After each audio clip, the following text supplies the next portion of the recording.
Halo sahabatku. Selamat datang di channel Cerita Momo. Gimana kabar kalian semua hari ini? Semoga selalu sehat dan happy ya. Siap-siap.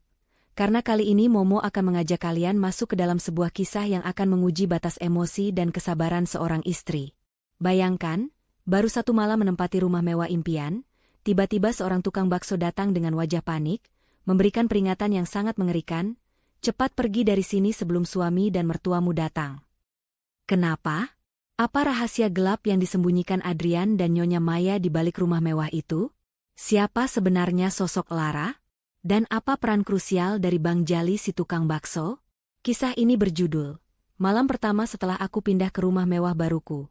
Tukang bakso keliling datang dengan wajah panik sambil berkata, "Cepat pergi dari sini sebelum suami dan mertuamu datang." Aku kebingungan dan ternyata ini yang mereka lakukan di belakangku. Tonton sampai habis ya.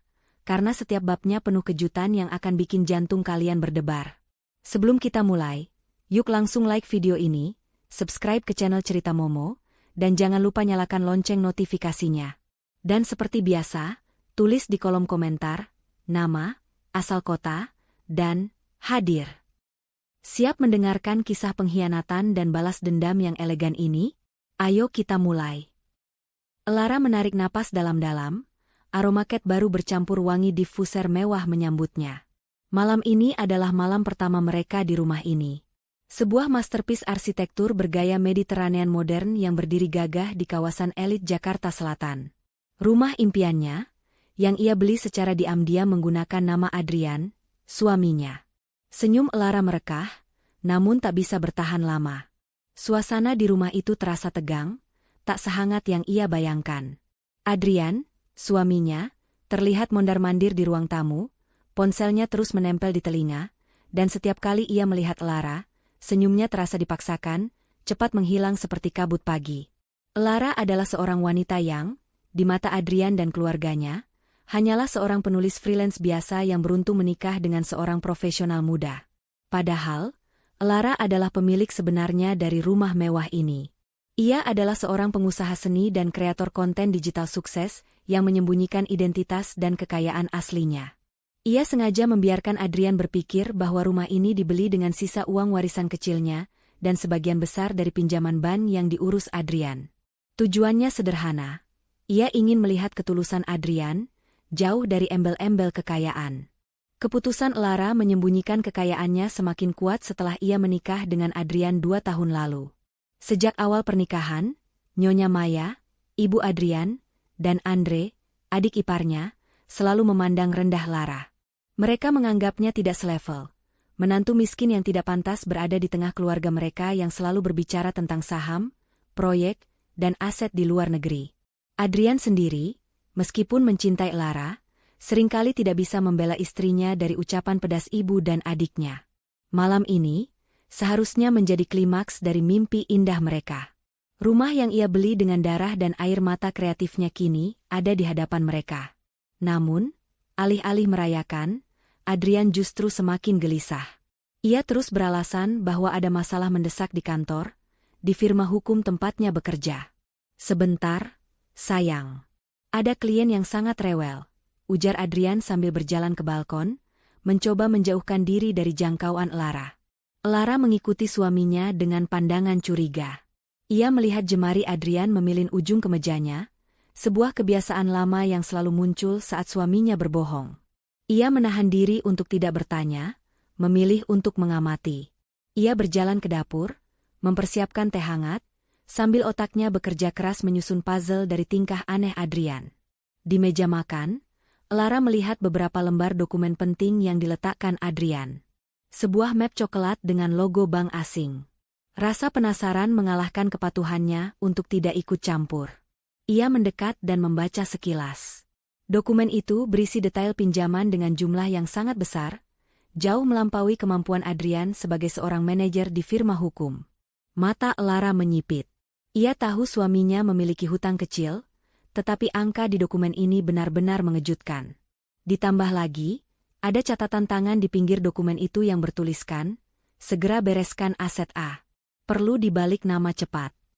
Aset A, pikir Lara, mungkinkah itu inisial dirinya atau inisial rumah ini? Lara segera menjauh dari meja ketika mendengar langkah kaki Adrian mendekat. Ia berpura-pura sedang memeriksa hiasan bunga di vas. "Kenapa, sayang? Kamu mau tidur?" tanya Adrian, suaranya terdengar terlalu ramah.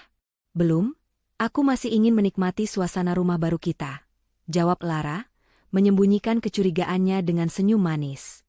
"Aku senang sekali. Terima kasih, Adrian." Adrian memeluknya sejenak, pelukan yang terasa kaku dan terburu-buru. "Ini untuk kita, sayang. Kamu pantas mendapatkan yang terbaik." Namun, di balik kata-kata manis itu, Lara bisa merasakan ketidaknyamanan yang mendalam. Ia merasa Adrian menyembunyikan sesuatu yang jauh lebih besar daripada sekadar masalah klien. Keesokan harinya, kecurigaan Lara semakin membesar. Nyonya Maya dan Andre datang ke rumah, bukan untuk mengucapkan selamat, melainkan untuk memeriksa rumah. Nyonya Maya, dengan tatapan tajam dan pakaian brandednya, berjalan mengelilingi ruangan seperti seorang inspektur properti. "Kalian tidak salah pilih tipe. Ini tipe termewah, bukan?" tanya Nyonya Maya dengan nada merendahkan. "Sayang sekali interiornya masih selera freelancer." Andre tertawa kecil, setuju dengan ibunya. "Mungkin setelah ini, kita harus segera mencari desainer yang lebih profesional, Bu." Lara hanya tersenyum dingin. Padahal, seluruh desain interior itu adalah konsepnya. Ia ingin membiarkan mereka dalam kebodohan. Yang aneh adalah, kali ini Adrian tidak membela Lara, justru ia terlihat gugup, seolah takut ibunya akan mengatakan sesuatu yang salah. "Tolong, Bu, Andre, ini rumah kami," ujar Adrian, mencoba mengalihkan pembicaraan. "Kita harus segera mengatur masalah yang kemarin, Bu." Nyonya Maya melirik Adrian dengan tatapan tajam yang penuh makna, seolah memperingatkan putranya agar diam. "Ah, iya. Ibu hanya mau pastikan semuanya berjalan lancar. Lagi pula, rumah ini kan atas nama Adrian. Aman." Kata "aman" itu seperti bel alarm di kepala Lara. Kenapa Nyonya Maya harus menekankan bahwa rumah ini atas nama Adrian? Seolah ada kepentingan mendesak di balik status kepemilikan itu. Beberapa hari berlalu, dan tingkah Adrian semakin mencurigakan. Setiap malam, ia menerima telepon rahasia, berbicara dengan suara pelan di kamar mandi. Ia mulai membawa dokumen-dokumen penting dari rumah ke kantornya. Lara, dengan kecerdasannya, mulai mengumpulkan bukti-bukti.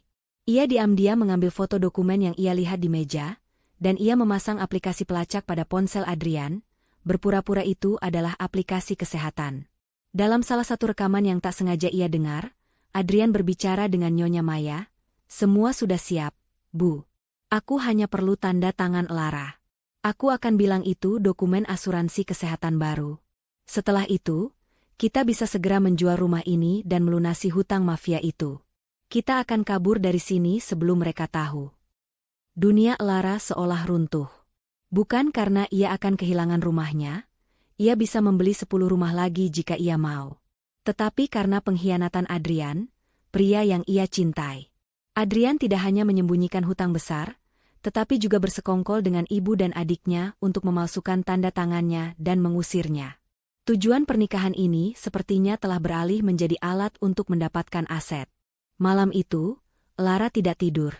Ia duduk di ruang kerja, mengetik email panjang kepada Pak Darian, pengacara kepercayaannya yang mengurus semua aset tersembunyinya. Ia menceritakan semua kecurigaan, bukti foto, dan rekaman suara yang ia kumpulkan. Ia memberi Pak Darian satu instruksi tegas, "Kunci semua aset saya, termasuk properti atas nama Adrian. Pastikan rumah ini tidak bisa dijual siapapun kecuali saya. Dan tolong, segera cari tahu detail rencana mereka." Lara tahu, permainan telah dimulai. Namun, ia akan membiarkan Adrian dan keluarganya menari di atas kebahagiaan palsu mereka sebentar lagi, sebelum ia menarik permadani dari bawah kaki mereka. Ia harus bertindak hati-hati, karena ia ingin menangkap mereka tepat pada saat mereka merasa paling menang dan paling aman di rumah barunya itu. Lara menutup laptopnya. Keheningan malam di rumah mewah itu terasa mencekam. Lara tahu, ia sedang berada di sarang pengkhianat.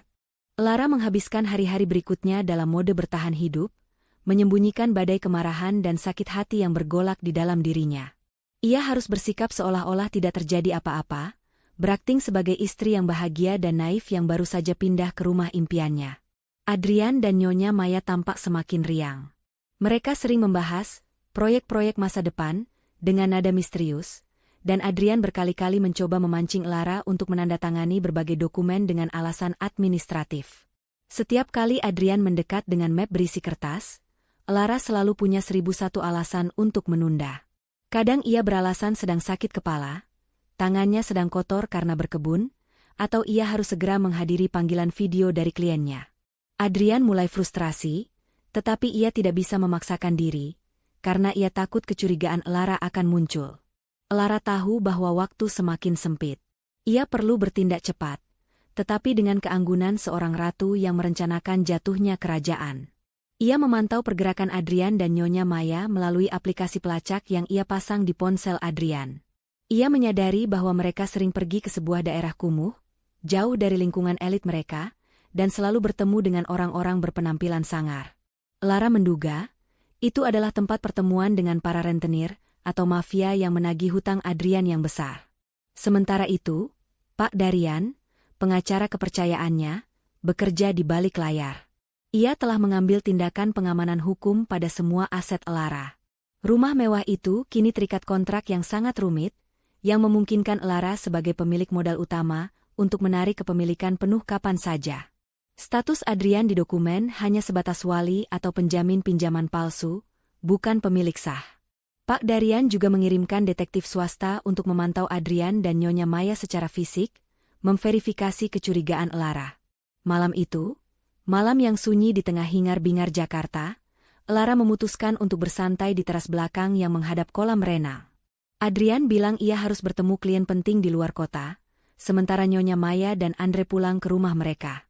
Lara menikmati kesendirian itu, memikirkan bagaimana caranya ia akan menjatuhkan suaminya. Ia sadar, ini bukan lagi tentang cinta, tetapi tentang harga diri dan keadilan. Tiba-tiba, terdengar suara keributan kecil dari depan rumah. Bukan suara mobil mewah atau bel pintu elektronik yang biasa, melainkan suara roda gerobak yang berhenti mendadak dan langkah kaki terburu-buru. Lara mengerutkan kening. Satpam tidak pernah mengizinkan pedagang keliling masuk ke kompleks ini. Lara bangkit dan berjalan perlahan menuju pintu utama. Ia mengintip melalui lubang intip. Yang ia lihat adalah seorang pria dengan gerobak bakso, wajahnya terlihat sangat panik, matanya bergerak-gerak seperti mencari perlindungan. Itu adalah Bang Jali, tukang bakso langganannya yang berjualan di komplek perumahan lamanya yang lebih sederhana, jauh dari rumah ini. Lara ragu-ragu. Kenapa Bang Jali bisa sampai di sini? Dan kenapa ia terlihat begitu takut? Lara membuka pintu dengan hati-hati, hanya menyisakan celah sempit. Bang Jali, ada apa? Bagaimana abang bisa? Sebelum Lara menyelesaikan kalimatnya, Bang Jali mendorong pintu itu sedikit lebih lebar dengan telapak tangannya yang gemetar. Wajahnya yang biasanya ceria kini dipenuhi keringat dingin dan ketakutan. Ia berbisik, suaranya tercekat dan sangat tergesa-gesa. Cepat, cepat pergi dari sini, Bu, sebelum suami dan ibu mertuamu datang. Ini bukan rumah yang aman. Cepat, Bu Lara, cepat pergi. Peringatan itu seperti sambaran petir. Semua ketakutan dan kecurigaan Lara terkonfirmasi oleh ucapan seorang, orang luar, orang yang bahkan tidak tahu tentang identitas asli Lara.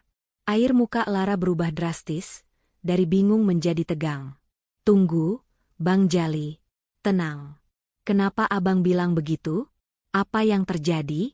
Siapa yang mau datang? Desak Lara, mencoba menjaga suaranya tetap rendah agar tidak didengar oleh satpam di pos depan. Bang Jali melihat ke belakang, ke arah gerobaknya dan jalan yang gelap.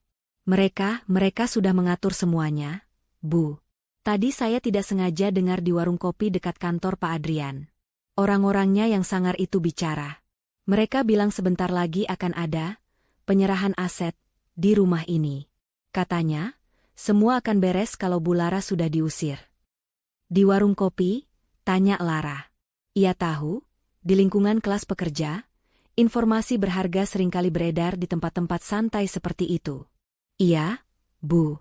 Mereka bilang, rumah ini mau dijual ke pembeli dari luar negeri, dan uangnya buat melunasi hutang besar Pak Adrian. Mereka bilang Bu Lara harus pergi, karena Bu Lara itu penghalang. Jelas Bang Jali, kata-katanya penuh keprihatinan tulus. Saya sudah lama kenal Bu Lara. Saya tahu Bu Lara orang baik. Saya harus kasih tahu, Bu. Saya lihat mobil Pak Adrian dan Bu Maya sudah menuju ke sini. Hati Lara mencelos. Adrian berbohong tentang keluar kota, dan ia datang bersama Nyonya Maya. Ini pasti malam eksekusi mereka. Mereka akan memaksanya menandatangani dokumen, dan mungkin segera mengusirnya. Lara berpikir cepat. Ia tidak bisa pergi. Jika ia pergi, itu akan mengkonfirmasi ketakutan mereka bahwa ia tahu segalanya, dan mereka akan membatalkan rencana mereka, membuatnya lebih sulit untuk menjebak mereka. Lara harus tetap di sini, di sarang pengkhianatan ini. Ia menarik Bang Jali sedikit menjauh dari pintu, ke balik pilar besar. Bang Jali, dengarkan saya baik-baik. Saya tidak bisa pergi. Saya harus tetap di sini. Tapi saya butuh bantuan abang. Bang Jali menatap Lara, bingung dan takut. Bantuan apa, Bu? Tolong, balikan gerobak abang, pura-pura abang hanya salah alamat, dan pergi dari sini. Jangan pernah bicara dengan siapapun tentang pertemuan kita, ya? Ini demi keselamatan abang juga, pinta Lara. Dan satu lagi. Malam ini, tolong hubungi nomor ini. Lara menuliskan nomor Pak Darian di secari kertas kecil yang ia robek dari buku catatannya. Telepon orang ini. Katakan, kode merah, di tempat. Istri diancam, perlu bantuan secepatnya. Mengerti? Bang Jali, meskipun ketakutan, melihat ketegasan dan keberanian di mata Lara. Ia mengangguk dengan cepat. Siap, Bu Lara. Saya pasti bantu. Terima kasih, Bang Jali. Abang sudah menyelamatkan hidup saya, dan mungkin juga menyelamatkan rumah ini. Sekarang, cepat pergi. Bang Jali segera membalikan gerobaknya, berlagak seperti pedagang yang kelelahan dan salah jalan, dan bergegas meninggalkan kompleks. Lara menutup pintu, mengunci semua pintu dengan sistem keamanan ganda, dan menyandarkan punggungnya ke pintu, mengambil napas panjang. Peringatan dari Bang Jali telah memberinya waktu berharga. Mungkin hanya beberapa menit.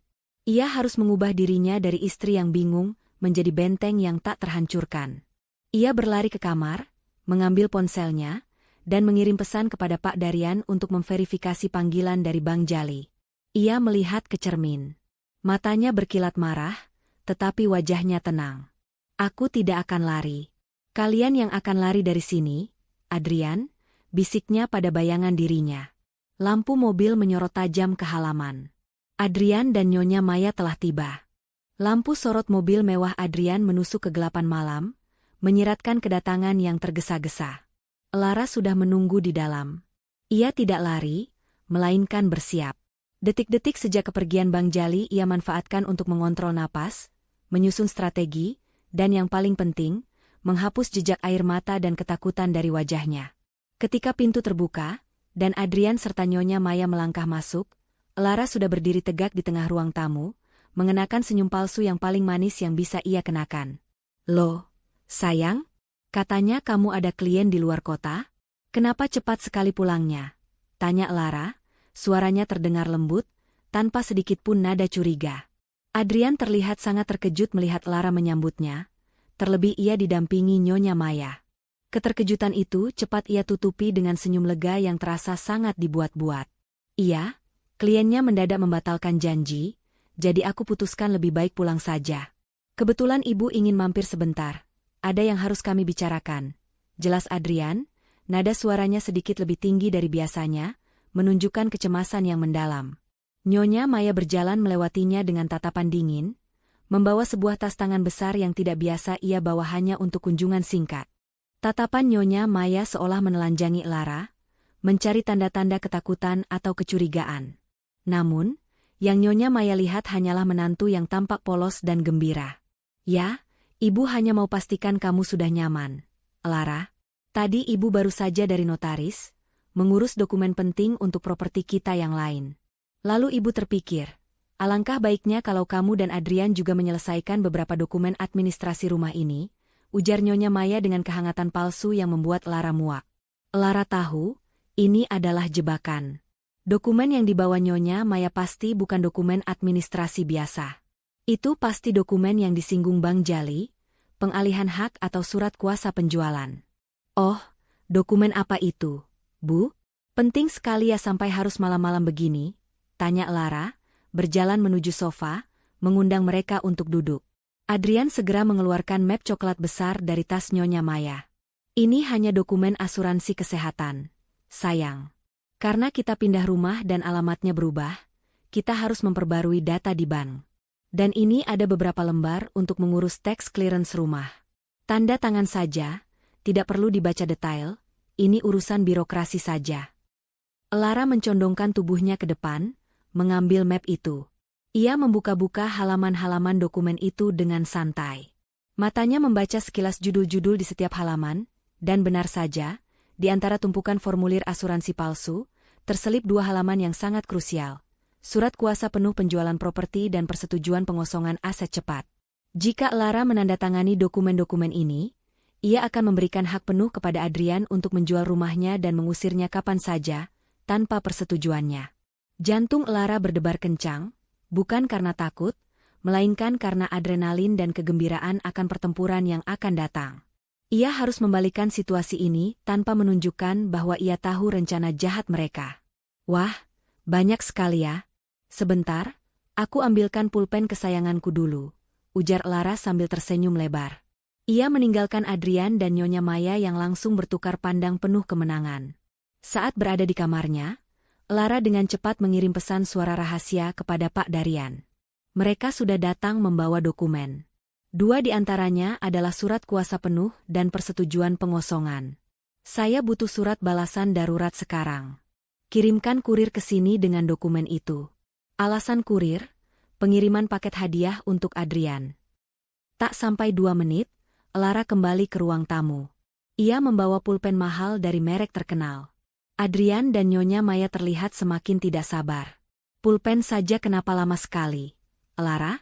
Cepat tanda tangan di bagian yang sudah Adrian tandai ini. Kami buru-buru, desak Nyonya Maya dengan nada yang mulai kehilangan kesabaran. Tentu, Bu. Aku hanya ingin memastikan tanda tanganku terlihat cantik di rumah baru ini, balas Lara sambil terkekeh. Ia mulai menandatangani lembar demi lembar yang ditandai Adrian. Ia memastikan untuk menandatangani semua formulir asuransi palsu dan tax clearance yang tidak berbahaya. Namun, ketika ia mencapai 2 lembar dokumen krusial, ia pura-pura batuk keras. Maaf, tenggorokanku gatal.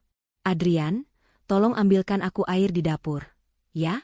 Tolong yang dingin, pinta Lara. Adrian yang panik karena takut rencananya gagal, bergegas ke dapur. Saat Adrian pergi, Nyonya Maya langsung mengambil alih, menunjuk dengan jarinya yang berhias berlian. Cepat di sini, Lara. Jangan banyak alasan. Hanya tinggal 2 lembar ini. Ibu tidak punya banyak waktu, bisik Nyonya Maya setengah mengancam. Lara menatap mata Nyonya Maya dengan pandangan dingin. Tentu, Bu. Tapi sepertinya ada tinta yang menempel di ujung jariku, kata Lara, sambil menggerakkan tangannya ke arah segelas air yang ada di meja. Dalam gerakan yang sangat cepat dan disengaja, Lara menyenggol gelas itu. Air tumpah tepat di atas kedua lembar dokumen krusial yang ditunjuk Nyonya Maya. Tinta langsung luntur dan dokumen itu menjadi tidak valid. Nyonya Maya terperanjat, matanya membelalak, wajahnya seketika memerah. Astaga, Lara, kamu ini ceroboh sekali.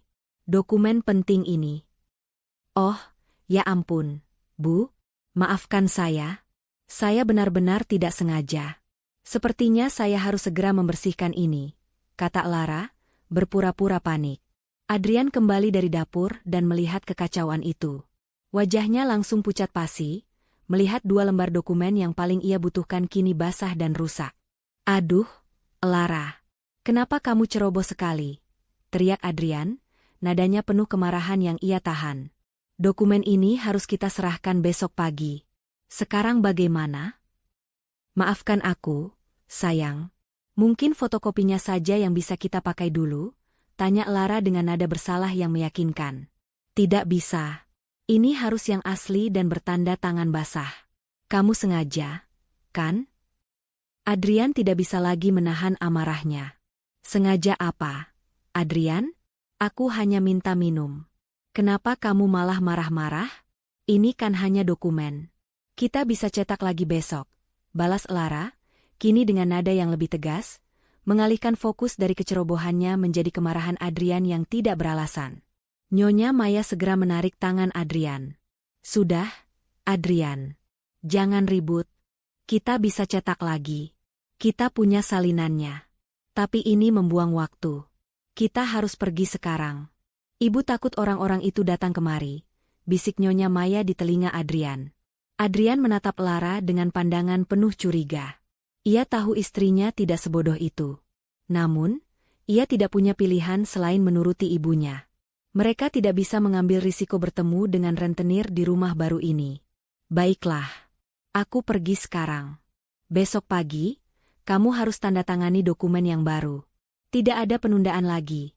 Ancam Adrian, kemudian bergegas pergi bersama Nyonya Maya, meninggalkan Lara sendirian di ruang tamu yang berantakan. Begitu pintu tertutup, senyum di wajah Lara menghilang, digantikan oleh ekspresi kemenangan yang dingin.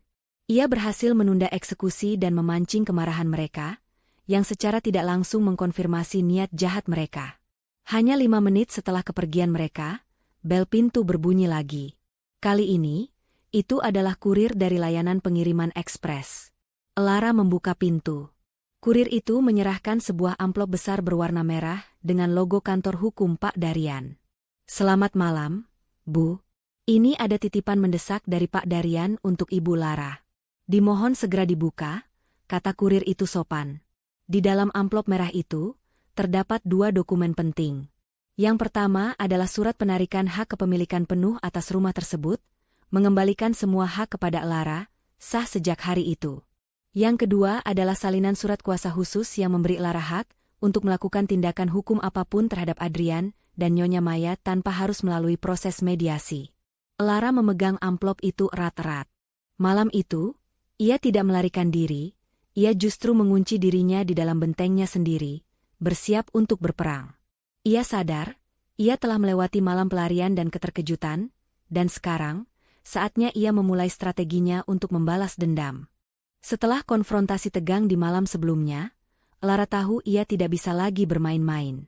Permainan, istri yang ceroboh, sudah berakhir.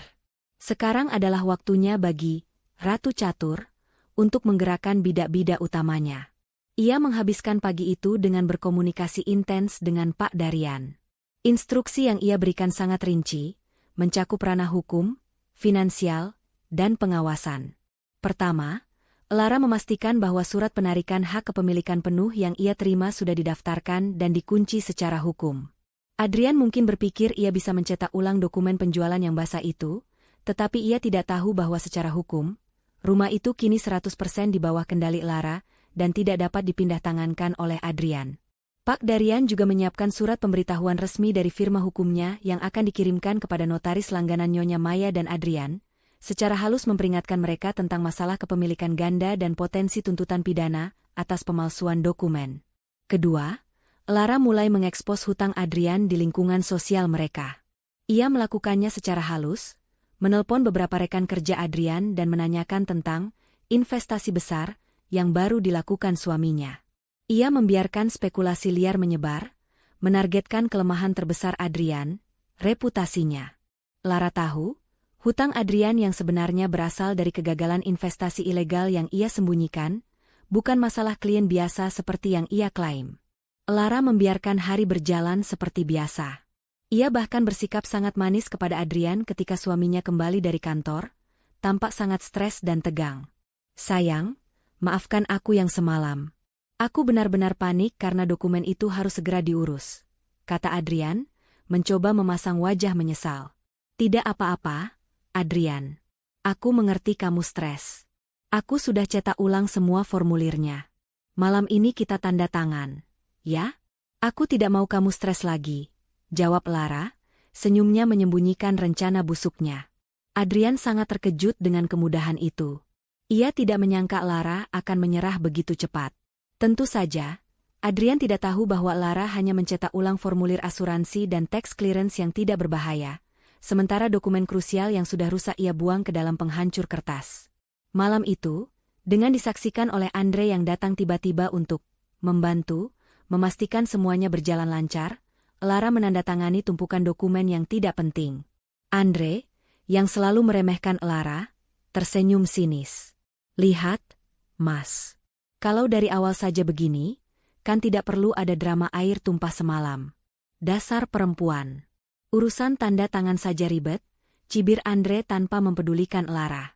Lara menoleh ke Andre dengan ekspresi polos. Tentu saja, Andre. Aku kan hanya wanita yang tidak mengerti urusan bisnis dan hukum. Untung ada kalian yang pintar. Pujian palsu itu membuat Adrian dan Andre merasa semakin di atas angin. Mereka yakin, Lara benar-benar bodoh dan telah berhasil mereka perdaya. Mereka tidak tahu bahwa setiap pujian itu adalah racun manis.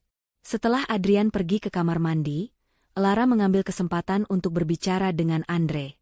Andre, aku mau minta tolong. Kamu kan pintar sekali di bidang properti. Besok, aku mau kasih hadiah kejutan untuk Adrian. Boleh bantu aku cari tahu harga pasaran rumah ini sekarang? Aku mau minta appraisal dari notaris terpercaya, hanya untuk senang-senang saja. Andre, yang selalu tergoda dengan uang dan kesempatan, langsung menyambar ide itu. Boleh. Gampang itu. Aku kenal notaris yang paling top di Jakarta. Aku bisa carikan appraisal resmi yang harganya pasti melambung tinggi, supaya Adrian senang. Lara mengangguk. Terima kasih, Andre. Tolong ya, cari tahu besok pagi. Dan jangan bilang Adrian. Ini kejutan. Permintaan Lara ini sebenarnya adalah langkah brilian. Dengan meminta Andre mencari appraisal resmi, Lara memastikan bahwa Andre akan menghubungi notaris dan secara tidak langsung mengkonfirmasi bahwa rumah itu masih dianggap properti bernilai tinggi, bukan aset yang akan disita. Andre akan menggunakan notaris yang sama dengan yang direncanakan oleh Adrian dan Nyonya Maya untuk penjualan ilegal, sehingga Pak Darian memiliki inside track informasi. Lara mendapat bukti resmi, appraisal, dari pihak ketiga yang tidak berpihak, yang akan ia gunakan untuk menunjukkan nilai kerugian yang ia derita akibat rencana jahat mereka. Keesokan harinya, Nyonya Maya kembali datang dengan wajah berseri-seri. Ia membawa amplop baru berisi dokumen penjualan yang sudah dicetak ulang. Kali ini benar-benar hanya dokumen asuransi palsu yang mereka buat sebagai umpan. Lara, mana Adrian? Ibu bawa dokumen baru. Sudah jangan ada drama lagi ya. Ibu mau lihat kamu cepat-cepat tanda tangan ini, desak Nyonya Maya. Adrian sedang ada rapat penting, Bu. Tapi saya bisa tanda tangan sekarang. Lagi pula, dokumen ini hanya asuransi saja, kan? Saya percaya pada Ibu dan Adrian, jawab Lara, mengambil pulpen. Saat Lara mulai menandatangani, ia sengaja meninggalkan jeda panjang. Ia menatap lurus ke mata Nyonya Maya. Ngomong-ngomong, Bu. Rumah ini mahal sekali, ya? Ibu tahu tidak? Adrian bilang kita harus segera menjual beberapa lukisan seni di sini untuk membayar cicilan bank yang tertunda. Katanya, kita harus berhemat. Wajah Nyonya Maya langsung menegang. Jelas sekali ia tidak tahu tentang cicilan tertunda itu. Lara menyengaja hal itu, ia menanamkan benih kecurigaan bahwa Adrian sedang mencoba mengakali ibunya. Menjual? Lukisan yang mana? Itu semua karya seni bagus. Lara? Sergah Nyonya Maya, kini perhatiannya beralih dari tanda tangan Lara ke lukisan-lukisan di dinding. Iya, Bu. Adrian bilang, daripada kita kehilangan rumah ini, lebih baik kita korbankan lukisan itu. Saya sedih sekali, tapi ya bagaimana lagi? Adrian yang bilang begitu, Lara melempar bola panas itu ke Adrian. Nyonya Maya mendidih. Ia tahu Adrian memiliki hutang, tetapi ia tidak tahu bahwa putranya sudah bertindak sejauh menjual aset lain. Tujuannya adalah menjual rumah ini, bukan aset seni yang ia anggap berharga. Tanda tangan saja dulu, Lara. Ibu harus segera pergi. Ibu harus bicara dengan Adrian sekarang juga. Perintah Nyonya Maya, suaranya sedikit meninggi. Lara tersenyum puas setelah Nyonya Maya pergi dengan wajah kesal, berencana menginterogasi Adrian. Rencana Lara berhasil. Ia memanaskan suasana di antara kedua konspirator utama. Kepercayaan di antara Adrian dan Nyonya Maya mulai retak. Sementara itu, Pak Darian menghubungi Lara. Semua sudah sesuai rencana, Bu Lara. Tadi pagi, Bang Jali sudah memberikan keterangan kepada tim saya mengenai pengamatannya di warung kopi. Detektif kami juga memastikan Adrian telah menghubungi pembeli dari luar negeri, dan mereka berencana menyelesaikan deal di rumah Anda lusa malam. Kami juga sudah menerima laporan appraisal dari notaris yang dihubungi oleh Andre. Nilai kerugian Anda, jika penjualan ini terjadi, sangat fantastis. Bagus, Pak Darian, jawab Lara tenang. Sekarang, siapkan kejutan besarnya. Saya ingin acara penandatanganan penjualan lusa malam itu menjadi panggung saya. Undang semua pihak, Pak Darian. Pembeli, rentenir, dan terutama, teman-teman sosialita Nyonya Maya. Saya ingin mereka semua hadir untuk menyaksikan kehancuran ini. Strategi Lara kini sudah lengkap. Manipulasi psikologis, memecah belah Adrian dan Nyonya Maya, tindakan hukum cepat, mengunci aset, pengumpulan bukti pihak ketiga, Bang Jali dan Andre, dan pengaturan panggung, mengundang audiens. Lara menatap rumah mewahnya. Ia tahu, dalam 2 hari, rumah ini akan menjadi saksi dari pengkhianatan terkejam dan balas dendam paling elegan. 2 hari sebelum deal penjualan rahasia yang direncanakan oleh Adrian dan Nyonya Maya, suasana di rumah mewah itu menjadi sangat aneh. Adrian menjadi sangat paranoid dan tegang. Sementara Nyonya Maya menunjukkan sikap permusuhan yang dingin, tidak hanya kepada Lara tetapi juga kepada putranya sendiri. Konflik yang ditanamkan Lara mengenai penjualan lukisan telah berhasil memecah belah aliansi mereka. Nyonya Maya menuduh Adrian sebagai anak yang tidak tahu berterima kasih, mencoba menjual aset demi menutupi kesalahannya sendiri tanpa berkonsultasi lebih lanjut dengannya. Adrian, yang bingung dan tertekan, hanya bisa berbohong dan menyangkal, mengatakan bahwa itu semua hanya salah paham dari Lara yang terlalu dramatis. Namun, Nyonya Maya telah melihat bagaimana Adrian menghindari telepon dari rentenir, dan kecurigaannya sudah terlanjur mengakar. Lara, di tengah badai keluarga palsu ini, justru semakin tenang. Ia tahu bahwa perselisihan mereka adalah musik di telinganya. Hari ini adalah hari penentuan, hari di mana ia harus melancarkan umpan terakhirnya untuk memastikan semua orang yang terlibat berkumpul di rumahnya, tepat pada waktunya. Lara membuat pengumuman yang sederhana namun mengguncang. Saat makan malam, ia memberitahu Adrian bahwa ia baru saja mendapatkan kontrak besar untuk menulis biografi seorang kolektor seni terkenal. Kontraknya sangat besar, Adrian. Mereka membayar di muka, dan itu jumlah yang sangat fantastis. Aku bahkan tidak menyangka, ujar Lara dengan wajah berseri-seri. Ia menyebutkan jumlah uang muka yang sedikit lebih besar daripada hutang Adrian. Wajah Adrian yang semula tegang, langsung berubah cerah. Matanya memancarkan keserakahan yang tak bisa ia sembunyikan. Ia berpikir, jika Lara mendapatkan uang sebesar itu sekarang, ia tidak perlu lagi menjual rumah mewah ini. Ia bisa membayar lunas hutangnya dan tetap hidup dalam kemewahan, tanpa harus repot-repot memalsukan tanda tangan istrinya. Wah, selamat, sayang. Itu kabar yang luar biasa. Aku tahu kamu berbakat, puji Adrian, suaranya penuh antusiasme palsu. Terima kasih, Adrian. Aku berencana merayakannya dengan mengadakan sedikit syukuran di rumah besok malam. Aku mau mengundang ibu dan Andre juga, dan beberapa teman lama kita. Sekalian aku mau mengenalkan kamu dan ibu kepada klien baruku itu. Dia orang penting, tambah Lara, menancapkan paku terakhir. Adrian langsung menolak. Syukuran? Jangan sekarang, sayang. Aku ada pertemuan mendadak besok malam. Sangat penting. Lara tahu, pertemuan mendadak yang dimaksud Adrian adalah deal penjualan rumah yang ia rencanakan dengan pembeli asing dan rentenir. Loh, kenapa? Padahal aku sudah bilang ke klienku. Aku juga sudah undang ibu dan Andre. Kalau kamu tidak hadir, klienku pasti tersinggung. Adrian, ini kesempatan emas untuk kita. Siapa tahu, klienku bisa membantumu dengan masalah di kantormu. Bujuk Lara, menekankan kata, masalah, dengan lembut namun penuh arti. Adrian terjebak. Di satu sisi, ia harus menyelesaikan penjualan ilegal rumah ini. Di sisi lain, ia melihat peluang untuk mendapatkan uang muka Lara, yang jumlahnya cukup untuk menunda penjualan. Jika ia membatalkan pertemuan dengan klien Lara, ia akan kehilangan uang itu. Jika ia menunda penjualan, ia akan berhadapan dengan rentenir yang sudah menjadwalkan pertemuan lusa malam. Baiklah, sayang. Aku usahakan datang, putus Adrian, setelah berpikir keras. Ia memutuskan untuk meminta rentenir menunda sebentar, tetapi ia tidak tahu bahwa Lara telah menetapkan waktu syukuran itu bertepatan persis dengan jadwal penjualan yang ia buat. Lara tidak hanya mengundang Nyonya Maya dan Andre.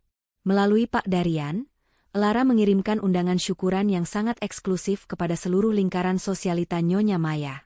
Undangan itu berbunyi, perayaan kesuksesan besar Lara dan Adrian di rumah baru mereka, disertai pengumuman penting mengenai aset keluarga. Undangan yang bombastis itu langsung menyebar. Nyonya Maya, yang awalnya enggan, mendadak bersemangat. Ia tidak mau melewatkan kesempatan pamer kekayaan di depan teman-temannya, meskipun ia tahu rumah itu diambang kehancuran. Nyonya Maya berpikir, setidaknya ia harus terlihat berwibawa terakhir kalinya sebelum semua aset itu disita mafia.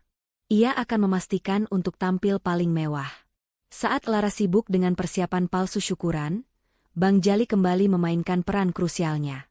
Atas instruksi Pak Darian, Bang Jali mulai beredar di lingkungan rumah mewah itu, tetapi tidak menjual bakso. Ia hanya berjalan, berpura-pura sedang mencari alamat, sambil secara strategis, tidak sengaja, bertemu dengan beberapa anggota keamanan kompleks dan asisten rumah tangga di rumah sebelah. Kepada mereka, Bang Jali mulai bercerita. Kasihannya, Pak Adrian itu. Tadi saya lihat di warung kopi, katanya banyak sekali hutangnya. Sampai-sampai rumah sebagus ini mau dijual lusa malam, diam-diam, dari belakang istrinya. Sudah ada pembelinya orang asing. Informasi yang disebar Bang Jali ini menyebar cepat melalui para asisten dan petugas keamanan, yang pada dasarnya adalah jaringan gosip paling efektif di lingkungan elit itu. Dalam waktu singkat, seluruh kompleks tahu bahwa ada drama pengkhianatan dan penjualan aset ilegal yang akan terjadi di rumah Lara dan Adrian. Di malam hari, Lara sedang bersiap di kamar tidur. Ia melihat Adrian duduk di pinggir ranjang, wajahnya gelap. Adrian mengambil ponselnya dan menghapus beberapa pesan dan riwayat panggilan, tindakan yang tidak luput dari mata Lara. "Kamu kenapa, Adrian?" "Cemas sekali," tanya Lara. Aku hanya cemas tentang pesta besok. Aku takut tidak bisa datang tepat waktu," jawab Adrian, mencoba tersenyum. "Kalau begitu, kenapa tidak kamu batalkan saja pertemuan pentingmu itu? Klien itu tidak akan lari. Tapi pesta ini demi harga diriku, Adrian. Aku ingin mereka tahu betapa beruntungnya aku punya suami sepertimu," kata Lara, nadanya penuh ironi yang tidak disadari Adrian. Adrian merasa terdesak. Ia akhirnya membuat keputusan yang ia yakini paling aman. Ia akan menunda pertemuan dengan rentenir dan pembeli asing hingga 1 hari. Ia yakin ia bisa menipu Lara, mengambil uang muka darinya, dan baru kemudian menyelesaikan penjualan rumah. Namun, Adrian tidak tahu bahwa Pak Darian telah mengunci semua tanggal dan waktu. Pak Darian telah menghubungi pembeli asing dan rentenir itu, berpura-pura menjadi perwakilan Adrian, dan mengkonfirmasi deal akan tetap berlangsung besok malam. Alasan Pak Darian? Adrian ingin mengubah tempat pertemuan menjadi rumahnya agar lebih resmi dan menghindari tatapan curiga. Dengan demikian, Adrian dan Nyonya Maya kini berjalan lurus menuju panggung yang telah disiapkan Lara. Mereka berpikir mereka menipu Lara, padahal mereka sendirilah yang sedang ditarik ke dalam jaring yang semakin mengencang. Lara tahu, besok malam, di tengah pesta yang ia buat, semua drama akan mencapai puncaknya. Rumah mewah itu, yang dibeli dengan ketulusannya, akan menjadi tempat Adrian dan keluarganya kehilangan segalanya. Malam syukuran yang disiapkan Lara akhirnya tiba. Rumah mewah itu, yang selama ini diselimuti ketegangan dan rahasia, kini bermandikan cahaya kristal dan musik jazz yang elegan. Semua tamu yang diundang hadir. Lingkaran sosialita Nyonya Maya berdatangan dengan gaun termewah mereka, tak sabar menyaksikan pengumuman penting yang dijanjikan. Nyonya Maya sendiri tampil mencolok. Wajahnya penuh senyum palsu saat menyapa teman-temannya, meskipun ia terus melirik Adrian dengan pandangan curiga. Adrian sendiri hadir dengan wajah tegang. Ia terus menerima telepon rahasia di sudut ruangan, berpura-pura berbicara dengan klien penting. Padahal, ia sedang mencoba membatalkan atau menunda pertemuan dengan rentenir yang telah dikonfirmasi oleh Pak Darian atas namanya. Ia panik karena menyadari rentenir dan pembeli asing itu bersikeras untuk datang malam ini, di rumahnya, tepat saat pesta sedang berlangsung. Di tengah kerumunan, Elara bersinar. Ia mengenakan gaun malam berwarna marun yang sederhana namun, memancarkan aura wibawa dan kekuasaan yang tersembunyi. Ia menyambut para tamu dengan keanggunan, membuat Nyonya Maya semakin iri. Sementara pesta berlangsung, Elara menerima sinyal rahasia dari Pak Darian melalui AirPie cemungil yang ia sembunyikan di rambutnya. Mereka semua sudah datang, Bu Lara, pembeli, rentenir, dan juga pihak notaris dari counterparty Anda. Mereka menunggu di ruang kerja. Ini adalah momen krusial. Elara harus memastikan Adrian dan Nyonya Maya berada di tempat yang tepat saat pengungkapan dimulai. Elara berjalan menghampiri Adrian. Sayang, klien seni yang aku bilang itu sudah datang. Mereka menunggu di ruang kerjamu. Mereka mau bicara empat mata dengan pemilik rumah. Ibu dan Andre juga harus ikut. Ini tentang aset keluarga, kata mereka. Adrian, yang sudah diambang kepanikan karena para rentenir berada di rumahnya, mengira ini adalah kesempatan untuk mengendalikan situasi. Ia berpikir, ia akan menyelesaikan deal penjualan dengan rentenir itu di ruang kerja, mendapatkan uangnya, dan kemudian kembali ke pesta untuk mengambil uang muka dari Elara. Baiklah, sayang. Ibu, Andre, mari ikut aku, ajak Adrian. Nyonya Maya dan Andre yang penasaran segera mengikuti. Mereka tidak tahu bahwa mereka sedang berjalan menuju ruang sidang rahasia yang telah disiapkan Elara. Elara memimpin mereka ke ruang kerja. Ruangan itu telah diubah. Meja kerja Adrian kini didominasi oleh sebuah meja panjang dengan beberapa kursi di sekitarnya. Di meja itu, sudah duduk beberapa orang asing berjas rapi, pembeli asing dan notaris mereka, dua pria bertubuh besar dengan wajah dingin, rentenir, dan yang paling mengejutkan Adrian dan Nyonya Maya, adalah kehadiran Pak Darian yang duduk di ujung meja dengan tatapan tenang. Adrian dan Nyonya Maya terpaku di ambang pintu. Suasana di ruang kerja itu berbeda total dengan suasana pesta di luar. Dingin, tegang, dan penuh ancaman. Kalian? Kenapa kalian di sini? Teriak Adrian kepada rentenir dan pembeli asing itu, yang ia kira sudah ia tunda kedatangannya. Tentu saja kami di sini, Pak Adrian. Anda sendiri yang mengubah jadwal dan lokasi pertemuan ke rumah Anda. Untuk menyelesaikan deal penjualan aset ini, jawab salah satu pembeli asing melalui penerjemahnya. Nyonya Maya menoleh ke Adrian dengan pandangan membunuh. Kamu bilang apa? Deal penjualan apa? Tidak, Bu. Ini pasti salah paham. Aku tidak. Adrian mencoba menyangkal, tetapi matanya yang liar tidak bisa menyembunyikan kebohongan itu. Saat kekacauan itu terjadi, Elara mengunci pintu ruang kerja dari dalam. Ia berjalan perlahan ke kursi di samping Pak Darian. Pak Darian menoleh padanya dan mengangguk. Sinyal bahwa semuanya sudah siap. Elara menarik napas. Kini ia tidak lagi memakai topeng istri yang naif. Suaranya terdengar dingin dan berwibawa, memotong ketegangan yang ada. Selamat datang di sesi pengungkapan yang sesungguhnya, ujar Elara. Saya senang Anda semua bisa hadir. Adrian, Nyonya Maya, Andre, dan juga para calon pembeli, rentenir, dan notaris. Sekarang, mari kita bicara tentang siapa pemilik sah rumah ini. Adrian menatap Elara dengan mata nyalang. Tutup mulutmu, Elara. Kamu tidak tahu apa-apa. Elara mengabaikannya. Ia memberi isyarat kepada Pak Darian. Pak Darian berdiri, aura pengacara seniornya memenuhi ruangan. Izinkan saya memperkenalkan diri. Saya Pak Darian, pengacara dan penasihat hukum Ibu Lara. Tuan-tuan, ada kesalahan fatal dalam transaksi yang akan Anda lakukan malam ini. Aset yang akan Anda beli, yaitu properti ini, secara sah dan mutlak adalah milik klien saya, Ibu Lara, yang tercatat sebagai investor tunggal dan pemilik modal utama. Nyonya Maya tertawa sinis. Omong kosong. Rumah ini atas nama Adrian. Kami punya dokumennya. Lara ini hanya menantu pengangguran yang beruntung, dia tidak punya uang sebanyak itu. Lara tersenyum penuh kemenangan. Oh, ya? Pak Darian? Tunjukkan kepada mereka dokumen yang asli. Pak Darian menyerahkan selembar dokumen kepada notaris pembeli. Itu adalah surat penarikan hak kepemilikan penuh yang ditandatangani oleh Lara, dengan cap notaris yang sah, dan menunjukkan bukti transfer dana dari rekening perusahaan seni Lara yang selama ini ia sembunyikan. Dokumen itu menunjukkan bahwa Adrian hanya ditunjuk sebagai proksi untuk mengurus pembelian. Wajah Adrian langsung pucat pasi. Ia menyadari, istrinya tahu segalanya. Ia menyadari, janji uang muka yang ia dengar dari Lara hanyalah umpan agar ia tetap berada di rumah itu. Ini palsu. Lara tidak mungkin punya uang sebanyak ini, teriak Adrian. Lara kini membalikan dokumen yang ada di hadapannya. Adrian, ini adalah hasil penjualan hak cipta novel terlarisku yang selama ini kamu sebut, hobi, dan pekerjaan sampingan. Ini adalah bukti transfer dari beberapa galeriku di London dan New York. Kamu tahu kenapa kamu tidak tahu? Karena aku tidak pernah mau memamerkan kekayaan, dan hanya ingin hidup sederhana dengan pria yang tulus mencintaiku. Tapi ternyata, di balik topeng suami yang mencintaiku, kamu adalah penipu yang serakah. Andre, yang berdiri di sudut ruangan, tiba-tiba angkat bicara. Tidak mungkin, Bu.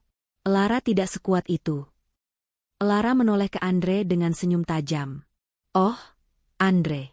Terima kasih sudah membantuku dengan appraisal resmi dari notaris langgananmu, Tuan Bima. Appraisal ini akan sangat berguna di pengadilan untuk menghitung ganti rugi atas kerugian mental yang saya derita.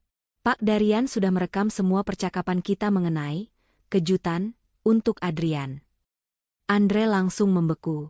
Ia tidak sadar telah menjadi mata-mata sukarela bagi Lara. Nyonya Maya ambruk ke kursi, tidak percaya. Teman-teman sosialitanya yang penasaran mulai mengintip dari celah pintu ruang kerja. Mereka semua menyaksikan kehancuran keluarga Adrian secara langsung. Kalian tidak akan bisa menjual rumah ini. Bahkan jika kalian memaksaku pergi, aset ini sudah terkunci. Mulai sekarang, rumah ini sepenuhnya atas nama saya, Lara. Dan saya, secara resmi, menuntut cerai dari Adrian atas dasar pengkhianatan dan penipuan. Tutup Lara, suaranya mantap, mengakhiri semua drama kepalsuan. Ruangan itu seketika dipenuhi keheningan mencekam. Ruang kerja yang tadinya dipenuhi ketegangan kini berubah menjadi medan kekacauan. Setelah Lara menyelesaikan pengumumannya, suara-suara panik meledak. Nyonya Maya melompat dari kursinya, wajahnya yang tadinya berseri-seri kini berubah merah padam karena amarah dan rasa malu yang tak terhingga. Ia menunjuk Lara dengan jari gemetar. Kamu. Beraninya kamu. Kamu menipu kami. Kamu pikir kamu siapa? Hah? Kami ini keluarga Adrian. Kamu tidak punya hak untuk melakukan ini. Teriak Nyonya Maya, suaranya terdengar hingga ke ruang tamu tempat para sosialita sedang berbisik-bisik. Lara bangkit berdiri, menyamai tinggi Nyonya Maya, tetapi dengan ketenangan seorang ratu. Saya adalah pemilik sah rumah ini, Bu. Dan Anda adalah tamu yang bersekongkol dengan suami saya untuk menipu dan mengusir saya dari properti saya sendiri. Itu namanya pengkhianatan dan penipuan, sebuah kasus pidana yang sangat serius. Adrian yang sudah sadar sepenuhnya bahwa ia telah jatuh ke dalam jebakan, langsung menghampiri Lara dengan tatapan memohon. Sayang, tolong, jangan begini, aku bisa jelaskan. Kita bisa bicara baik-baik. Aku hanya butuh uang itu untuk melunasi hutangku. Aku janji akan ganti semua uangmu. Lara menatap mata Adrian, hatinya terasa hampa. Kamu sudah tidak punya hak untuk memanggilku, sayang, Adrian. Penjelasanmu tidak akan mengubah fakta bahwa kamu bersekongkol dengan ibu dan Andre untuk memalsukan tanda tanganku, menjual rumahku, dan membuatku kehilangan segalanya. Pak Darian, tolong lanjutkan. Pak Darian melangkah maju, tangannya memegang tablet yang berisi dokumen hukum. Tuan Adrian, atas instruksi Ibu Lara, dan mengingat adanya upaya penipuan properti dan pemalsuan dokumen yang disengaja, kami telah mengajukan gugatan cerai dan permohonan penarikan semua fasilitas yang selama ini Anda nikmati dari aset Ibu Lara. Saat Pak Darian berbicara, dua pria berpakaian sipil, yang ternyata adalah debt collector yang diutus Pak Darian, bukan rentenir asli, sebagai bagian dari jebakan, melangkah masuk ke ruangan. Salah satu dari mereka menunjukkan dokumen. Tuan Adrian, mobil Anda, Mercedes-Benz S-Class hitam, terdaftar sebagai aset yang dicicil penuh oleh PT Kreasi Seni Nusantara. Berdasarkan perjanjian, penarikan hak pakai akan segera dilakukan menyusul gugatan cerai. Kami akan mengambil kunci mobil itu sekarang. Adrian terbelalak. Mobil mewah yang selama ini ia pamerkan kepada semua orang, yang ia klaim dibeli dari hasil kerjanya, ternyata dicicil dan dimiliki oleh perusahaan Elara. Ia mencoba meraih kunci mobil dari saku celananya, tetapi sudah terlambat. Salah satu petugas penarik aset dengan sigap mengambil kunci itu. "Tunggu. Aku yang punya mobil itu." "Adrian yang membelinya?" teriak Nyonya Maya, panik. Ia tahu, Adrian adalah kebanggaan dan penopang status sosialnya. "Maaf, Bu Maya," jawab Pak Darian dengan hormat namun tegas. Mobil itu, beserta polis asuransi kesehatan Tuan Adrian dan kartu kredit tanpa batas yang ia gunakan, semuanya di bawah naungan perusahaan Ibu Lara. Semuanya telah dibekukan dan ditarik per malam ini. Tuan Adrian kini tidak memiliki aset likuid atas namanya sendiri. Andre yang tadinya hanya berdiri diam, kini beringsut mendekati ibunya, ketakutan. "Mas, bagaimana ini? Kartu kreditku? Bukankah itu yang selama ini ibu berikan padaku dari rekeningmu?" Adrian menatap adiknya dengan tatapan kosong. Semua itu atas nama Lara, Dre. Bukan atas namaku." Kekacauan di ruang kerja itu mulai menarik perhatian para tamu di luar. Para sosialita yang penasaran, termasuk sahabat-sahabat dekat Nyonya Maya, mulai berkerumun di ambang pintu. Mereka mendengar semua pengakuan memalukan itu secara langsung. Mereka melihat betapa hancurnya citra keluarga Adrian yang selama ini mereka anggap sempurna dan kaya raya. Nyonya Maya menyadari bahwa bukan hanya kekayaan yang hilang, tetapi juga harga diri dan status sosialnya. Ia menoleh ke arah kerumunan di pintu, mencoba tersenyum, tetapi wajahnya hanya menunjukkan rasa malu yang tak tertahankan. "Kalian salah dengar. Ini hanya drama keluarga kecil. Jangan percaya wanita ini," raung Nyonya Maya. Seolah menambah drama, ponsel Andre dan Nyonya Maya berdering nyaring hampir bersamaan. Wajah mereka berdua langsung berubah lagi, kali ini menjadi putih pucat. "Bu, kartu kreditku." "Semua ditolak. Aku baru coba beli minuman wine di bar," bisik Andre, suaranya bergetar. Nyonya Maya memegang ponselnya erat-erat. Ia baru saja menerima pesan dari asistennya bahwa semua dana di rekening investasi yang ia anggap miliknya, yang sebenarnya juga berasal dari Lara melalui skema investasi Adrian, telah dibekukan. Lara menatap Nyonya Maya dengan pandangan terakhir yang penuh penghakiman. "Anda selama ini meremehkan saya, Bu, karena saya hanya seorang penulis freelance. Anda bilang saya tidak pantas berada di rumah mewah ini. Malam ini, saya buktikan. Saya bukan hanya pantas, tetapi sayalah yang memiliki segalanya. Sekarang, saya minta Anda semua, Adrian, Nyonya Maya, dan Andre, untuk segera meninggalkan rumah ini. Anda tidak diundang ke pesta saya." Pak Darian memberikan satu lagi amplop resmi kepada Adrian. "Ini adalah surat pengajuan cerai dan perintah pengosongan rumah. Anda diberi waktu 1 jam untuk mengemas barang-barang pribadi Anda.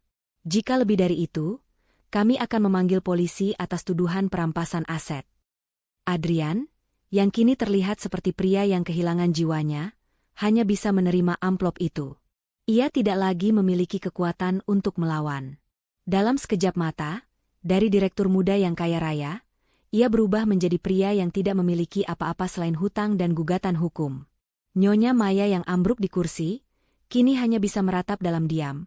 Kesombongannya hancur berkeping-keping di hadapan semua orang yang paling ia ingin pamerkan. Lara berjalan keluar dari ruang kerja itu, meninggalkan kekacauan di belakangnya. Musik di ruang tamu terhenti. Semua mata tertuju padanya. Ia berjalan ke tengah ruangan, mengambil segelas champagne dari meja, dan mengangkatnya. "Terima kasih atas kedatangan Anda semua. Pesta syukuran saya malam ini ditutup dengan pengumuman yang jauh lebih penting daripada yang saya bayangkan. Saya doakan Anda semua selalu dikelilingi oleh ketulusan dan kejujuran," ucap Lara dengan senyum tipis, sebelum meminum champagne-nya. Ia telah memenangkan pertempuran ini, bukan dengan kekerasan, tetapi dengan kecerdasan dan keanggunan. Pengusiran Adrian, Nyonya Maya, dan Andre dari rumah mewah Lara menjadi topik pembicaraan terpanas di seluruh Jakarta selama berminggu-minggu. Kisah, istri naif yang ternyata konglomerat rahasia, dan suami pengkhianat yang jatuh miskin dalam semalam, menyebar bak api di media sosial dan lingkaran sosialita. Citra keluarga yang selama ini dijaga Nyonya Maya dengan susah payah hancur total. Setelah dipermalukan di depan umum dan diusir dari rumah yang mereka kira adalah aset terakhir mereka, Adrian dan Nyonya Maya terpaksa kembali ke rumah lama mereka yang sederhana, yang ternyata juga memiliki masalah hipotek yang menggunung. Andre yang tidak memiliki pekerjaan tetap, ikut menumpang di sana. Suasana di rumah itu penuh dengan tuduhan, penyesalan, dan keputusasaan. Adrian mencoba menghubungi Lara berkali-kali, memohon mediasi dan meminta maaf. Namun, semua panggilannya diblokir. Satu-satunya komunikasi yang ia terima adalah melalui Pak Darian. Pagi itu, Pak Darian mengirimkan surat panggilan sidang pertama kepada Adrian. Tuntutannya bukan hanya cerai, tetapi juga gugatan pidana atas pemalsuan dokumen dan kerugian material, serta imaterial yang diderita Lara. Surat itu juga mencantumkan secara rinci hutang Adrian yang sebenarnya, termasuk hutang pada rentenir yang kini beralih menuntut Adrian secara langsung setelah deal penjualan rumah itu gagal total. Nyonya Maya duduk di sofa lusuh, membaca surat-surat itu dengan mata yang lelah. Kemewahan yang selama ini menopang kehidupannya lenyap. Teman-teman sosialitanya menjauhinya, takut reputasi mereka ikut tercoreng. Adrian, lihat ini. Kita dituntut ganti rugi miliaran. Dari mana kita dapat uang sebanyak itu? Ini semua gara-gara kamu. Kenapa kamu tidak jujur dari awal tentang hutangmu? Raung Nyonya Maya, kini menyalahkan putranya sendiri. Adrian hanya bisa menunduk. Ia tidak lagi memiliki mobil mewah, kartu kreditnya dibekukan, dan ia bahkan dipecat dari firma hukumnya karena skandal penipuan properti ini mencuat ke publik. Ia kini benar-benar menjadi pengangguran tanpa aset. Aku hanya ingin menutupi, Bu. Aku tidak mau ibu kecewa, balas Adrian lemah. Aku tidak tahu Lara sekuat itu. Dia seperti merencanakan ini sejak awal. Andre yang biasanya sombong, kini hanya bisa mengeluh lapar dan marah-marah. Aku juga kena imbasnya. Teman-temanku sekarang mengejekku. Aku tidak bisa lagi masuk ke klub malam mewah. Bu, kita harus melakukan sesuatu.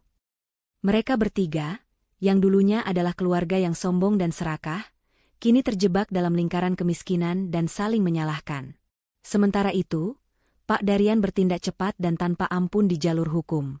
Lara tidak menginginkan uang ganti rugi, tetapi ia ingin memberi pelajaran yang setimpal. Pak Darian mengajukan permintaan agar semua aset tersisa atas nama Nyonya Maya dan Adrian disita sementara sebagai jaminan untuk ganti rugi, membuat mereka benar-benar tidak berdaya. Salah satu momen paling memukul adalah ketika Adrian dipanggil ke kantor polisi untuk dimintai keterangan terkait pemalsuan tanda tangan. Di sana, ia berhadapan dengan Pak Kiki si tukang bakso, yang datang sebagai saksi kunci. Adrian menatap Bang Jali dengan tatapan terkejut dan marah. Kamu? Jadi kamu yang menjadi mata-mata istriku? Kenapa kamu melakukan ini? Bang Jali menatap Adrian dengan pandangan yang tenang dan penuh penyesalan. Saya bukan mata-mata, Pak Adrian. Saya hanya orang miskin yang melihat ketidakadilan. Bu Lara selalu baik kepada saya dan istri saya. Dia tidak pernah merendahkan saya. Saya hanya membantu orang yang benar. Beda dengan Bapak dan Ibu Maya, yang hanya memikirkan uang dan status. Kesaksian Bang Jali ini memiliki bobot moral yang luar biasa, menunjukkan betapa rendahnya moral keluarga Adrian dibandingkan dengan orang sederhana yang mereka pandang sebelah mata. Sidang perceraian mereka berjalan cepat dan berat sebelah. Dengan bukti rekaman suara, chat yang diretas, kesaksian Bang Jali, dan dokumen kepemilikan asli yang dipegang Lara, Adrian tidak punya kesempatan sama sekali. Hakim memutuskan perceraian segera disahkan, dan Adrian dinyatakan bersalah atas persekongkolan penipuan dan diwajibkan membayar ganti rugi, yang jumlahnya mustahil ia lunasi. Hutang Adrian pada rentenir menjadi semakin mendesak. Tanpa aset dan tanpa pekerjaan, ia menjadi target empuk bagi mereka. Hidupnya kini diwarnai dengan ancaman dan teror. Nyonya Maya, yang dulunya sangat bangga, kini harus bekerja keras, menjual perhiasan-perhiasan lamanya, hanya untuk membeli kebutuhan sehari-hari. Ia sering terlihat duduk di teras, menangis menyesali semua kesombongan dan kejahatannya. Lara, di tengah semua proses hukum ini, tetap diam dan fokus pada hidupnya. Ia tidak lagi terbebani oleh Adrian dan keluarganya. Rumah mewahnya terasa damai dan tenang. Ia sudah memenangkan keadilan, dan kini ia siap menyongsong babak baru kehidupannya. Ia mengirimkan satu pesan terakhir kepada Pak Darian, tolong pastikan mereka membayar hutang mereka. Setelah itu, saya tidak ingin mendengar nama mereka lagi. Saya sudah bebas. Setelah perceraian disahkan dan tuntutan pidana atas pemalsuan dokumen diresmikan, kehidupan Elara memasuki babak baru yang penuh kedamaian dan fokus.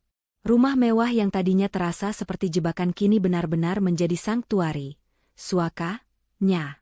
Elara melepaskan identitas, penulis freelance, yang ia sembunyikan. Ia kini tampil sebagai Elara Darian, pengusaha seni dan kreator konten global yang diakui. Ia mengubah total ruang kerjanya menjadi studio seni yang elegan. Rumah itu menjadi pusat kreativitas, tempat ia mengadakan pameran kecil dan menerima klien penting. Ia tidak lagi menyembunyikan kekayaannya. Ia menggunakannya untuk memberdayakan dirinya dan orang lain. Elara menjalin hubungan pertemanan yang tulus dengan orang-orang baru, menjauhi lingkungan sosialita palsu yang dipimpin oleh Nyonya Maya. Salah satu tindakan pertama Elara sebagai wanita mandiri adalah memberikan penghargaan kepada Bang Jali. Ia tidak hanya memberinya uang tunai yang cukup untuk memulai usaha bakso yang lebih besar di lokasi strategis, tetapi juga menyediakan modal untuk membeli sebuah toko kecil. Elara ingin membuktikan bahwa ketulusan dan keberanian kecil Bang Jali pantas mendapatkan balasan yang setimpal. Bang Jali kini mengelola gerai baksonya sendiri, hidup bahagia dan selalu mengingat kebaikan Bu Elara. Sementara itu, di tempat lain, kehidupan Adrian dan keluarganya berbanding terbalik. Mereka kini tinggal di rumah kecil yang penuh tumpukan kardus berisi barang-barang yang tidak laku dijual. Mereka benar-benar bangkrut. Nyonya Maya, yang hidupnya hanya berputar pada kemewahan dan pamer, kini harus menghadapi kenyataan keras. Ia sering mencoba mencari pekerjaan, tetapi citranya yang buruk di masyarakat membuat pintu-pintu kesempatan tertutup rapat. Mantan teman-temannya bahkan tidak mau lagi melihat wajahnya di acara-acara publik. Adrian sendiri tenggelam dalam depresi yang parah. Ia menyadari bahwa ia telah membuang berlian demi sepotong kaca. Ia bukan hanya kehilangan istrinya yang berharga, tetapi juga semua yang selama ini ia anggap sebagai miliknya. Status sosial, kekuasaan, dan masa depan yang cerah. Ia harus menerima kenyataan bahwa ia kini bekerja serabutan sebagai sopir taksi daring untuk melunasi cicilan hutang rentenir yang terus menagihnya dengan ancaman. Suatu hari, Andre, yang selama ini hanya bisa mengeluh, mendapat ide untuk mencari pekerjaan di perusahaan lama Elara, berharap bisa memanfaatkan koneksi lama. Ia tidak tahu, perusahaan seni itu sekarang dipimpin oleh Pak Darian yang juga mengawasi semua gerak-gerik Elara. Begitu Andre mengajukan lamaran, ia langsung ditolak dengan alasan yang sangat diplomatis. Konflik kepentingan etis yang tak terhindarkan. Kenyataan pahit itu membuat Andre semakin marah dan putus asa. Namun, momen yang paling memukul terjadi ketika Nyonya Maya jatuh sakit. Ia membutuhkan perawatan medis yang mahal. Karena semua asuransi kesehatan Adrian sudah ditarik dan dibekukan oleh Pak Darian, karena didaftarkan di bawah perusahaan Elara, mereka harus membayar biaya rumah sakit dengan menjual sisa-sisa perhiasan terakhir Nyonya Maya. Dalam keputusasaan itu, Nyonya Maya merenung. Di kamar rumah sakit yang sederhana, ia melihat foto pernikahan Adrian dan Elara. Ia ingat bagaimana ia selalu merendahkan Elara, menyebutnya menantu miskin. Kini, wanita yang ia sebut miskin itu hidup bahagia di rumah yang merupakan miliknya sendiri, sementara ia, dengan segala kesombongannya, terbaring sakit tanpa ada fasilitas mewah yang ia banggakan. Andai saja aku tidak serakah, Adrian. Andai saja kita tulus padanya. Dia pasti sudah membantu kita sekarang, bisik Nyonya Maya kepada Adrian yang duduk di sampingnya. Adrian mengangguk. Aku tahu, Bu. Aku menyesal. Elara adalah satu-satunya orang yang benar-benar peduli padaku. Tapi aku melihatnya sebagai alat. Aku tidak pernah menghargainya. Penyesalan itu datang terlambat. Mereka tidak lagi mencari cara untuk menipu Elara, melainkan merindukan kemewahan dan kestabilan yang dibawa oleh Elara. Mereka menyesali karakter mereka sendiri, bukan hanya kehilangan asetnya. Elara mendengar kabar tentang penyakit Nyonya Maya dari Pak Darian. Elara hanya menghela napas. Ia tidak merasa dendam lagi, hanya rasa iba yang dingin. Ia tidak mengirimkan bantuan, karena ia tahu, pelajaran ini harus mereka serap sampai ke tulang. Membantu mereka sekarang hanya akan mengulangi siklus ketergantungan dan kebohongan. Lara memilih untuk fokus pada masa depannya. Ia kini menjadi mentor bagi banyak seniman muda, menggunakan platform dan kekayaannya untuk menciptakan komunitas yang tulus dan jujur. Hidupnya adalah bukti bahwa integritas, pada akhirnya, adalah kekayaan terbesar yang tak ternilai harganya. Ia telah berhasil membangun mahkota yang berbeda, mahkota yang terbuat dari kebenaran dan kemandirian. Beberapa tahun berlalu. Kehidupan di rumah mewah Lara jauh dari hiruk-pikuk drama keluarga. Rumah itu kini menjadi mercusuar bagi kejujuran dan kerja keras. Lara tidak hanya makmur sebagai pengusaha seni dan penulis, tetapi juga menemukan kebahagiaan dalam kesendirian yang berkualitas. Ia menggunakan kekayaan dan ketenarannya untuk mendirikan sebuah yayasan yang membantu para korban penipuan properti dan kekerasan emosional dalam rumah tangga, memastikan kisahnya menjadi inspirasi dan perlindungan bagi orang lain. Suatu sore yang cerah, Lara sedang mengadakan acara amal kecil di halaman belakang rumahnya.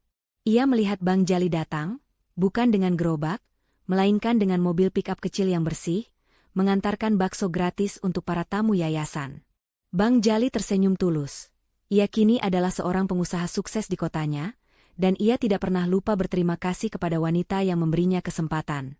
Kehadiran Bang Jali di rumah mewah itu, sebagai tamu terhormat, menjadi simbol bahwa hati nurani dan kejujuran selalu menemukan tempat yang layak, terlepas dari status sosial.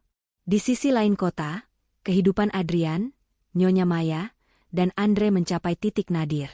Mereka telah kehilangan rumah lama mereka, dan kini tinggal di kontrakan sempit. Adrian terus bekerja keras, berjuang melunasi hutang-hutangnya. Ia telah belajar dari rasa sakit dan penyesalan yang mendalam. Ia mulai membangun kembali hidupnya dari nol, bukan lagi dengan keserakahan, tetapi dengan kerja keras yang jujur. Namun, kesuksesan finansial tidak lagi menjadi prioritasnya. Ia hanya ingin tidur nyenyak tanpa rasa bersalah. Nyonya Maya tidak pernah pulih sepenuhnya dari rasa malu sosial. Ia kini menghabiskan hari-harinya dengan menjadi relawan di panti jompo, sebuah pekerjaan yang ironis, mengingat ia dulu selalu menuntut pelayanan. Dalam kesendiriannya, ia merenungkan setiap kata kejam yang pernah ia lontarkan kepada Lara. Ia menyadari, kekayaan Lara tidak terletak pada uangnya, melainkan pada ketenangan jiwanya dan kemampuannya untuk mencintai dan mempercayai, yang telah ia hancurkan. Suatu hari, Adrian melihat Lara dari kejauhan di sebuah acara publik. Lara terlihat memukau, dikelilingi oleh tokoh-tokoh penting dan media. Adrian tidak berani mendekat. Ia hanya berdiri di sudut, memperhatikan kebahagiaan sejati yang terpancar dari wajah mantan istrinya. Ia menyesali setiap kebohongan dan setiap pengkhianatan. Ia menyadari bahwa ia tidak hanya kehilangan rumah mewah itu, tetapi ia kehilangan kesempatan untuk hidup dalam rumah tangga yang mewah, yang didasarkan pada cinta dan kejujuran. Adrian mengirimkan satu surat terakhir kepada Lara, melalui Pak Darian. Surat itu tidak berisi permintaan maaf atau permohonan, melainkan pengakuan sederhana, "Lara, kamu benar. Aku yang meninggalkan rumah mewah sejati. Aku harap kamu menemukan kebahagiaan yang pantas kamu dapatkan." Lara menerima surat itu, membacanya, dan tersenyum. Ia tidak lagi merasakan amarah, hanya kelegaan. Ia tahu bahwa pelajaran telah tersampaikan, dan hidupnya telah bebas sepenuhnya dari bayangan masa lalu yang kelam. Lara melihat sekeliling rumah mewahnya. Rumah ini bukan lagi sekadar bangunan, tetapi monumen bagi keberanian dan integritas. Ia membuktikan bahwa tidak peduli seberapa kaya atau berkuasa orang lain terlihat, kebenaran dan kejujuran adalah aset yang tak ternilai harganya. Bang Jali, si tukang bakso yang sederhana, menjadi pahlawan tak terduga yang menggerakkan roda keadilan. Adrian dan keluarganya, yang meremehkan ketulusan, berakhir dengan penyesalan abadi. Lara berjalan ke teras, menghirup aroma malam yang tenang. Ia telah memenangkan pertarungannya bukan dengan mengambil nyawa atau membalas dengan kebohongan, tetapi dengan membangun mahkota yang berbeda, mahkota yang terbuat dari kebenaran dan kemandirian, berdiri gagah di rumah yang ia beli dengan darah, keringat, dan kecerdasannya sendiri. Kisah ini berakhir, bukan dengan air mata kepedihan, tetapi dengan air mata kemenangan dan harapan baru yang tak tergoyahkan. Jangan pernah meremehkan seseorang, karena kekayaan sejati berada dalam kecerdasan, integritas, dan ketulusan, bukan pada aset yang dipamerkan. Keserakahan akan selalu menghancurkan pelakunya sendiri, sedangkan kebenaran akan membangun mahkota yang berbeda.